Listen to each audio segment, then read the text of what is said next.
پی T آئی کو بلے کا نشان دینے کے پشاور ہائی کورٹ کے فیصلے کے خلاف الیکشن کمیشن نے سپریم کورٹ سے رجوع کر لیا۔ رجسٹرار سپریم کورٹ نے الیکشن کمیشن کی درخواست پر اعتراضات عائد کرتے ہوئے اپیل واپس کر دی۔ رجسٹرار آفس نے اپیل کے ساتھ منسلک دستاویزات پڑھے نہ جانے کا اعتراض عائد کیا۔ الیکشن کمیشن کی انتظامی نوعیت کا اعتراض آج ہی دور کرنے کی کوشش۔ الیکشن کمیشن نے اپنی درخواست میں پشاور ہائی کورٹ کا فیصلہ کل عدم قرار دینے کی استدعا کی ہے۔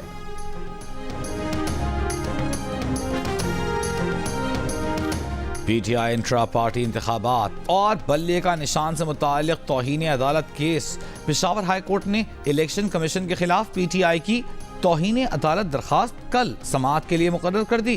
2 رکنی بینچ سماعت کرے گا۔ تحریک انصاف نے بلے کا نشان الاٹ نہ کرنے پر الیکشن کمیشن کے خلاف پشاور ہائی کورٹ میں توہین عدالت کی درخواست دائر کی ہے۔ پی ٹی آئی کا موقف ہے کہ الیکشن کمیشن نے عدالتی حکم کے باوجود پی ٹی آئی کا سرٹیفکیٹ ویب سائٹ پر جاری نہیں کیا۔ یہ اقدام توہین عدالت کے زمرے میں آتا ہے۔ چیف الیکشن کمشنر، سیکریٹری اور اراکین کے خلاف کارروائی کی جائے۔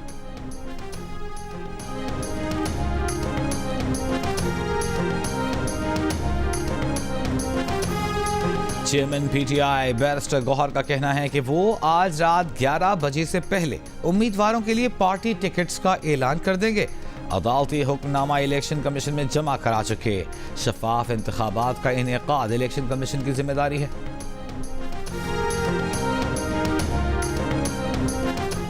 سپریم جوڈیشل کونسل نے گزشتہ روز مستعفی ہونے والے سپریم کورٹ کے جج جسٹس مظاہر اکبر نقوی کو آگاہی کا نوٹس کر دیا۔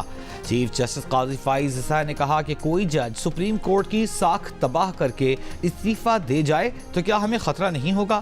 اپنی تباہ ساکھ کی سرجری کیسے کریں گے؟ چیف جسٹس نے کہا کہ کونسل کو اب نہ کوئی فائنڈنگ تو دینی ہے۔ جوڈیشل کونسل کے اجلاس میں جسٹس اعجاز الاحسن شریک نہیں ہوئے۔ جسٹس مظاہر اکبر کی جانب سے کوئی پیش نہیں ہوا۔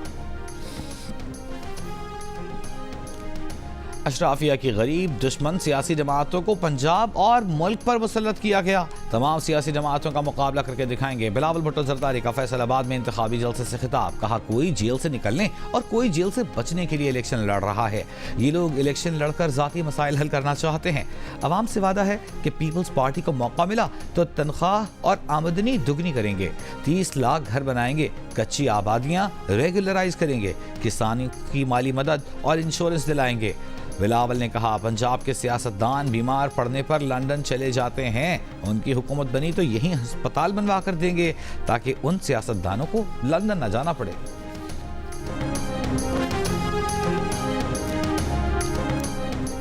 مسلم لیگ نون نے لاہور کے علاوہ پنجاب کے کئی علاقوں سے قومی اور پنجاب اسمبلی کے حلقوں سے ٹکٹوں کا اعلان کر دیا۔ شاہد خاقان عباسی کی مری کہوٹہ کی نشست سے راجہ اسامہ سرور کو مسلم لیگ نون کا ٹکٹ مل گیا۔ گوجر خان سے راجہ جاوید اخلاص اسپیکر قومی اسمبلی راجہ پرویز اشرف کا مقابلہ کریں گے۔ چکبیلی خان سے راجہ قمر الاسلام کو چودھری نثار کے خلاف میدان میں اتار دیا گیا۔ شیخ رشید کے مقابلے میں NA56 سے حنیف عباسی، NA57 سے دانیال چودھری کو ٹکٹ مل گیا۔ خواجہ آصف سیالکوٹ کے حلقہ NA71 سے، خرم دستگیر خان کو گجرانوالہ کے حلقہ NA78 سے الیکشن لڑایا جا رہا ہے۔ پارٹی کے سیکریٹری جنرل احسن اقبال کو ناروال کے حلقہ NA76 سے ٹکٹ مل گیا۔ NA100 سے رانا ثناء اللہ لڑیں گے۔ NA102 سے عابد شریلی کو پارٹی ٹکٹ مل گیا۔ NA115 سے میاں جاوید لطیف الیکشن لڑیں گے۔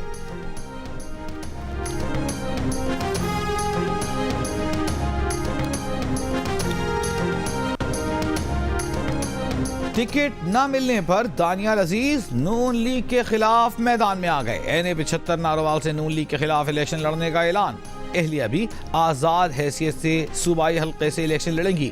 لاہور میں NA121 کے میدان میں کون اترے گا؟ روہیل اصغر اور ایاز صادق میں پارٹی کا فیصلہ کس کے حق میں ہوگا؟ جاتی امرہ میں نون لیگ کی قیادت کا اہم اجلاس جاری۔ راولپنڈی کی انسداد دہشت گردی عدالت میں بانی پی ٹی آئی کے خلاف 9 مئی کے 12 مقدمات میں جسمانی ریمانڈ کی استدعا خارج۔ عدالت نے بانی پی ٹی آئی کا 14 روزہ جوڈیشل ریمانڈ دے دیا۔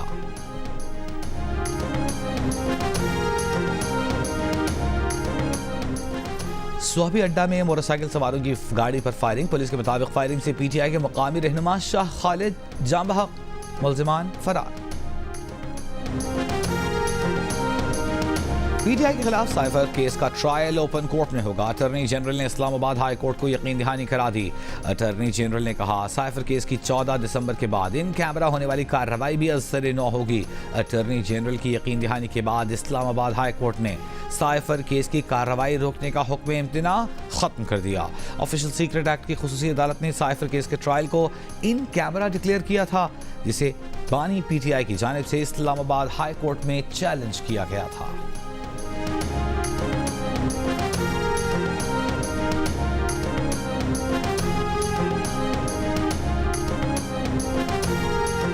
پاکستان کا کہنا ہے کہ کالعدم ٹی ٹی پی سے ڈائیلاگ میں دلچسپی نہیں. حکومت اس سلسلے میں مولانا فضل الرحمان کے دورے کو سپورٹ نہیں کر رہی. مولانا فضل الرحمان نجی حیثیت میں افغانستان گئے ہیں. پاکستان کا مطالبہ یہی ہے کہ دہشت گردوں کے خلاف عبوری حکومت ایکشن لے. ترجمان دفتر خارجہ کی بریفنگ. کہا دورے کے بعد مولانا فضل الرحمان سے بریفنگ لیں گے. سابق بھارتی ہائی کمشنر کے بیان پر رد عمل میں کہا بیان بھارت کی فسطائی ذہنیت کی عکاسی کرتا ہے. بالا کوٹ واقعہ بھارت کے لیے ڈراؤنا خواب ثابت ہوا. پاک فضائیہ نے بھارتی طیارے مار گرائے. توہین عدالت کیس میں اے این پی کے ایمل ولی کی پشاور ہائی کورٹ میں پیشی. وکیل نے کہا ویڈیو الفاظ کا ہیر پھیر ہے, دھمکی نہیں. Chief justice Peshawar high court نے کہا اس کا مطلب انہیں جو دھمکی ملی اس کے بعد ان کا خاندان محفوظ ہے. کہا یہ میرا کیس نہیں, اے ٹی سی کا کیس ہے, وکلاء کو پتا ہے. مزاح میں ریمارکس دیتے ہوئے بولے اگر یہ پٹھان ہیں تو وہ بھی پٹھان ہیں. ایمل ولی نے کہا کہ انہوں نے عدالت کی توہین نہیں کی, صرف گلہ کیا. چیف جسٹس نے کہا گلہ مرد نہیں عورتیں کرتی ہیں. آپ آ کر اپنے تحفظات بیان کرتے. آپ کے بیان سے عدلیہ کے وقار کو نقصان پہنچا. اگر عدلیہ کا احترام کرتے ہیں تو جائیں باہر میڈیا پر تردیدی بیان جاری کریں, پریس کانفرنس میں اپنے بیان کی وضاحت کریں. ایمل ولی نے عدالت کے باہر پریس کانفرنس میں کہا کہ وہ اپنے بیان پر قائم ہیں. ان کا گلہ تھا, ہے اور رہے گا. الفاظ کے حوالے سے شاید تھوڑے تیز ہو گئے. Peshawar high court P H C ہونی چاہیے, P T I high court نہیں.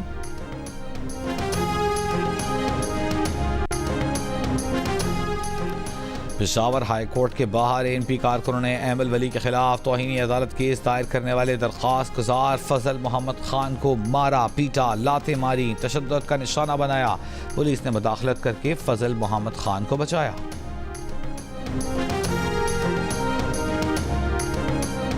آئی ایم ایف کے ایگزیکٹو بورڈ کا اجلاس آج شام واشنگٹن میں ہوگا. ایگزیکٹو بورڈ پاکستان کو تقریباً 71 کروڑ ڈالرز کی قسط جاری کرنے سے متعلق فیصلہ کرے گا. آئی ایم ایف کا جائزہ مشن پاکستان کو یہ قسط جاری کرنے کی سفارش کر چکا. بورڈ کی جانب سے قسط جاری کرنے کی منظوری کی صورت میں یہ رقم پاکستان کو کل موصول ہونے کا امکان. پاکستان کو یہ قسط سٹینڈ بائی معاہدے کے تحت جاری کی جائے گی.